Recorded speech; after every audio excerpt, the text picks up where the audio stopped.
So first of all, I want to register my antipathy to having to put on a collared shirt just to come and speak on behalf of Henry. But nonetheless, I'm here. So Henry, good luck.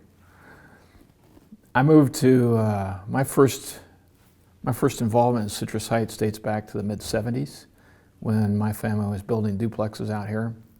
We built a project over at Sylvan Corners. We built one over here at Woodmore Oaks and Sunrise. We did well. Along the way, I spotted a couple pieces that I was interested in, so I built more duplexes. I built a mini storage. We were kind of like here shortly after Sunrise Mall opened when the Cordanos came out here. And Sunrise and Greenback were two-lane roads. We've seen this community grow up and actually struggle and then take control of its own affairs with incorporation and thrive. And there's no better example in my mind that leadership matters than what you see around yourselves here in Citrus Heights. Leadership makes all the difference. In the 80s and 90s, this community was routinely treated like a red-headed stepchild by the County of Sacramento. We were the location where all the low-income housing went. We were the location where all the social services got situated. And then when we'd go down and articulate our concerns, we'd be patted on the head and told, oh, well, we'll take care of it. We'll hang tight, we'll take care of it. Just nothing ever happened. So beginning in the early 80s, a group of citizens, which I was not involved with at the outset, pushed for creating a city out here. And long story short, we finally got to the ballot box in 1996 after having one of us go all the way to the Supreme Court to protect our rights to vote. I don't know how others characterize this, but living in Citrus Heights, I was damn well not going to be somebody's indentured servant who lived in other parts of the county. And that theme has served me well. Citrus Heights is a second home to me. I've always done well here politically. I've always done well here economically. These are good people. Ironically, our vote on incorporation was held on November 5th of 1996, and I had been part of the team that got that measure passed overwhelmingly.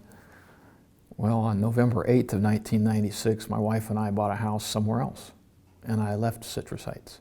In terms of physically living here, I no longer lived here. So I never have lived in the city of Citrus Heights. I helped set it up. I was instrumental in the manipulation of the process to get it on the ballot and all that, but I've never lived here. I've invested here. Like I said, I've done well. I like the people here. They're steady. Kind of reminds me a lot of towns in Iowa. People just go to work, come home, raise their families, and then hit repeat and do it over and over and over. And that shows in the city. I mean, you look around you. Look around you. Compare this city to any others in this region. Streets are relatively newly paved. You got great law enforcement. Traffic control's good. Home values are rising. Very low unemployment. Are there problems? Sure there are problems. There are problems everywhere. But the fact of the matter is we got people out here who live in Citrus Heights, who represent the people of Citrus Heights, and they've paired up with a guy named Henry Tingle for the last 15 years, and they have just kicked it in getting some of these things addressed and resolved. There's no other city in this area who has the same per capita bank balances sitting in idle cash, not idle, but reserves. There's no other city that has the same level of law enforcement. There's no other city that has the same quality of roads. This is a success story. And I can tell you for a fact, and this is where a little bit of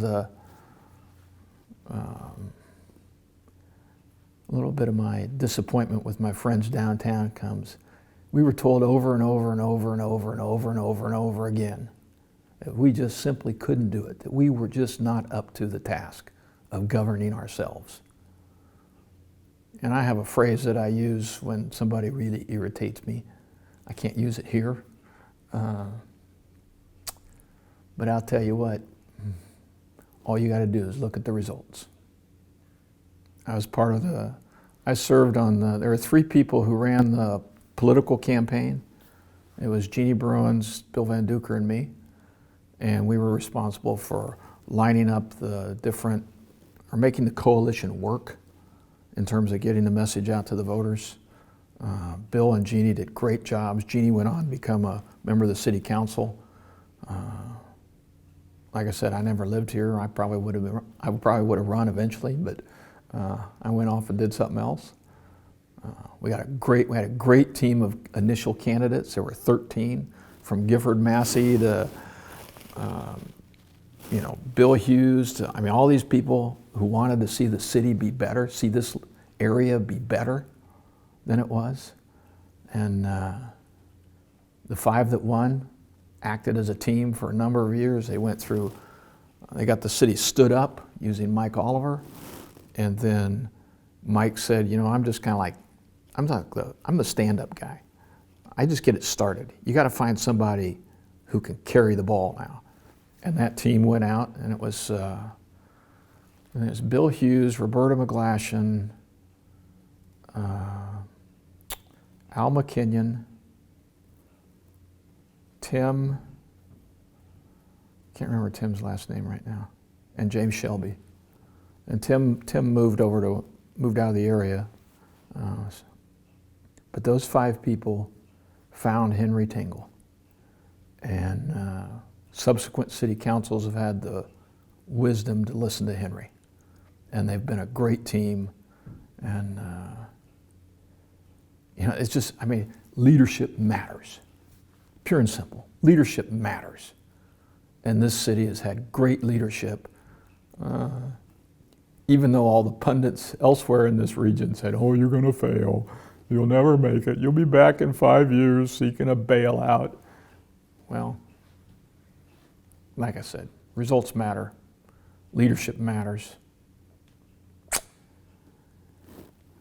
I can't say what I really want to say. I just can't say it. To those people who were naysayers on I just can't say what I'd say privately to them. Well, yeah, when we started out, one of the politically influential groups in this town is law enforcement. So you have to figure out whether or not what you're doing positively or negatively affects them or doesn't affect them at all. And we made the case to the law enforcement groups that incorporation would be a good thing because staffing levels within the newly created city would be higher than what they are today. Now, again, this is 1993 and 94, what they are today in the county of Sacramento, which means more jobs. And we prevailed. We prevailed on that argument, and law enforcement was a steady, competent partner in our efforts to set the city up.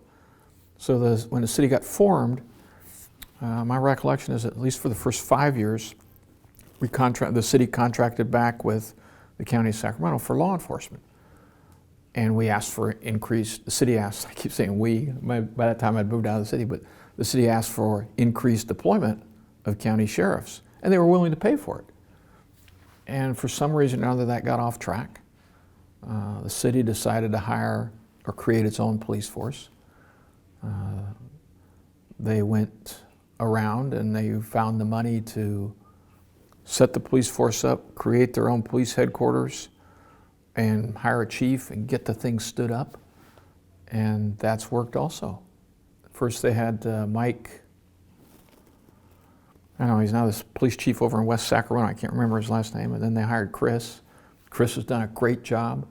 Now he's going to move into another position where we have high expectations for him. Look, this is, it's kind of like an experiment. It's like de Tocqueville's writings in the 1800s about the American experiment. It's the Citrus Heights experiment. every time we've had a problem, instead of throwing our hands up in the air, they sat down and solved it. And leadership matters. It just does. Doing things for the right reason and doing them in the right way gives you the right result, and your community prospers. And that's what we've had out here. That's what Citrus Heights has had. You know, there's just, I'm not going to get into a comparative analysis by name, but there's a lot of cities who aspire to Citrus Heights' standards today that are led by people who were disciples of those who were naysayers at the start. So when I first met Henry, I literally, the first words out of my mouth when we were introduced were, "Think you're up to this?" And he laughed and he says, "Get out of my way." I mean, it was just like two men talking to each other, almost like an athletic contest. Just get out of my way. And I said, okay. So Henry's approach is you don't spend what you don't have. So you can't project out 3 or 4 or 5 years into the future what your revenues might be and commit the city accordingly, because you don't know whether those revenues are going to be there. And then on the flip side, as with every other business that's ever existed, your success is all about controlling your costs. Because revenue is incremental. It's all, every piece of revenue is a marginal add-on to the pile. But your costs, I mean, they are the alligator that will eat you. And Henry has understood that from day one. He has methodically structured the city's operations in such a way that you don't spend what you don't have. And it goes across all sorts of departments, disciplines, including law enforcement. You know, someday somebody's going to write a case study of how to set a city up. And they're going to call Henry Tingle, and Henry's going to pull his little notebook down off the shelf, and he's going to say, "Where shall we start?" And there are a lot of cities in this region and this state who could be well served by Henry Tingle.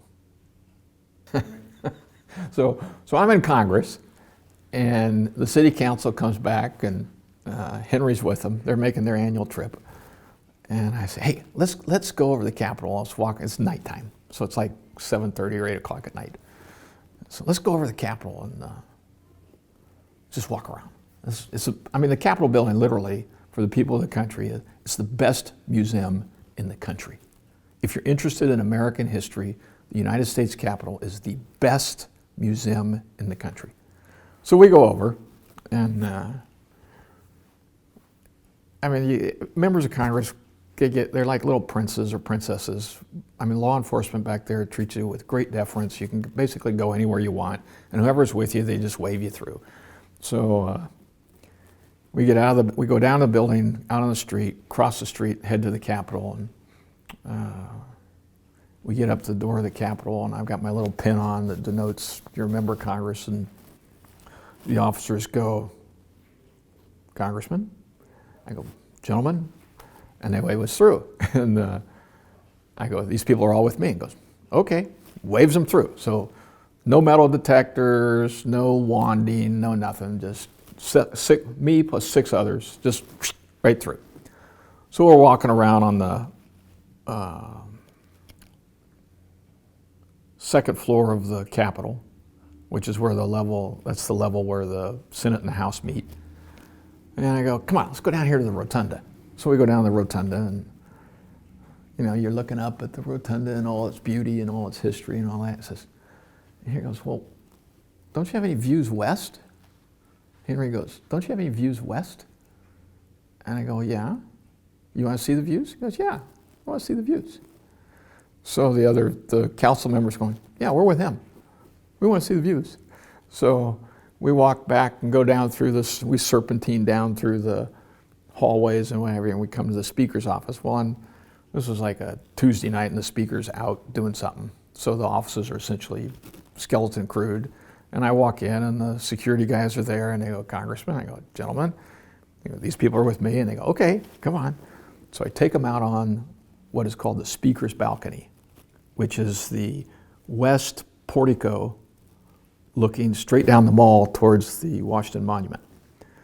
And we all walk out there, and it's pretty awesome. It's kind of awe-inspiring. So we're standing there, and everybody's silent for a minute.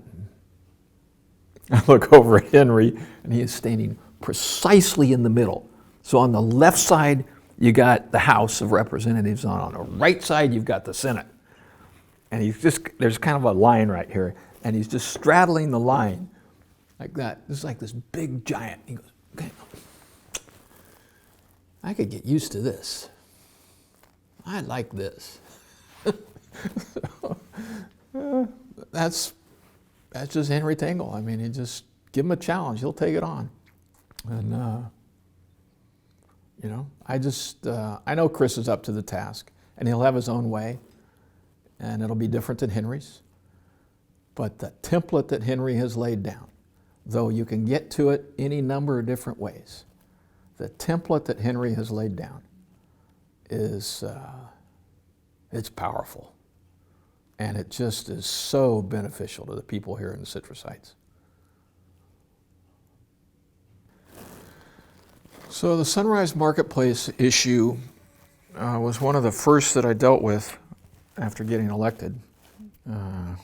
There was a need here in this community to kind of revitalize things and get the business community plugged into the citizen side of the equation.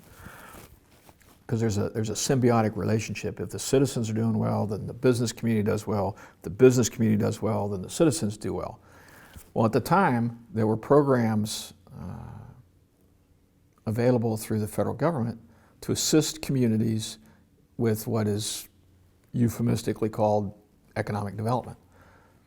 So the city came to me and said, listen, we have this program for Sunrise Marketplace, which needs to be dressed up a little bit. We're going to create this geographic area, and we're going to do some marketing and what have you, but it's an if I recall correctly, it was like an $8 million deal.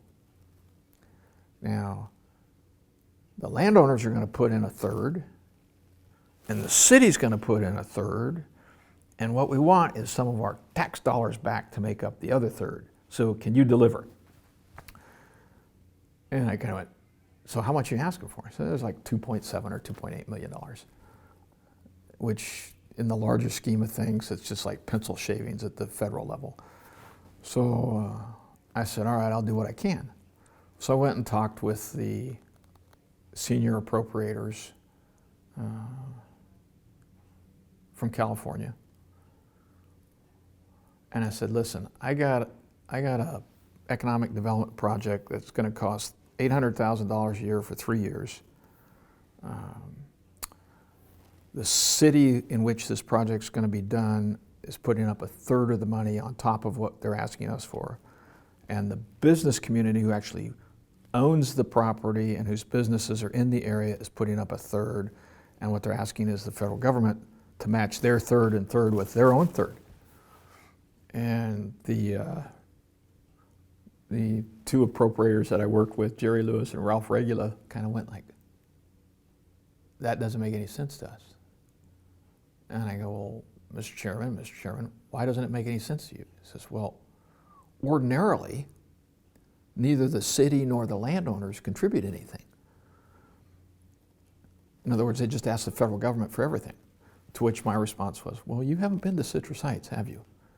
And Lewis, actually, his sister-in-law is married to a guy here in Sacramento. So he knows a number of the players and people that live in this area. But Ralph was from Ohio, and he didn't know anything. He goes, listen, O.C., you're a freshman here. If we're going to do a project, we're going to do all of it. I said, Mr. Chairman, we don't have to do all of it. These people want to pull themselves up by their own bootstraps. All they're asking for is for us to provide a ladder. And they kind of go, oh, okay. So long story short, we cut to the bill, and buried deep, deep, deep, deep down in the bill is $2.8 million for Citrus Heights, payable over 3 years.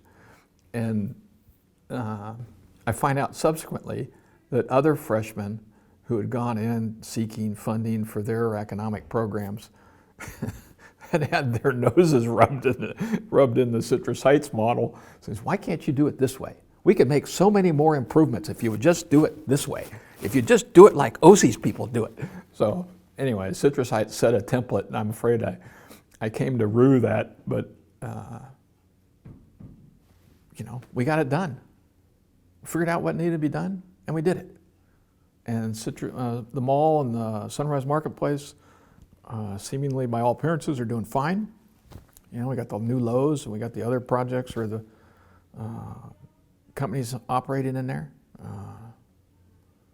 Listen, I know my wife shops out here, so something's working. Henry, what are you going to be doing after you retire? You have all this knowledge, all this experience. You can't retire.